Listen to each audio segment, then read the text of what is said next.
സനാതനധർമ്മത്തെക്കുറിച്ചുള്ള വിവാദ പ്രസംഗത്തിന്റെ പേരിൽ തമിഴ്നാട് ഉപമുഖ്യമന്ത്രി ഉദയനിധി സ്റ്റാലിനെതിരെ ക്രിമിനൽ കേസെടുക്കാൻ നിർദ്ദേശിക്കണമെന്ന 3 ഹർജികൾ സുപ്രീം കോടതി തള്ളി.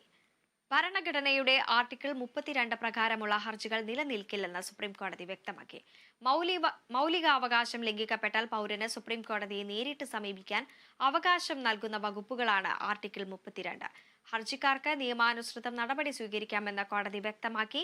2023 സെപ്റ്റംബറിൽ ചെന്നൈയിൽ ഒരു സമ്മേളനത്തിലാണ് ഉദയനിധി സനാതനധർമ്മത്തിനെതിരെ സംസാരിച്ചത്. സനാതനധർമ്മം സാമൂഹ്യനീതിക്കും സമത്വത്തിനും എതിരാണെന്നും മലേറിയയും ഡെങ്കിപ്പനിയെയും പോലെ അതിനെ ഇല്ലാതാക്കണമെന്നുമായിരുന്നു വിവാദ പരാമർശം.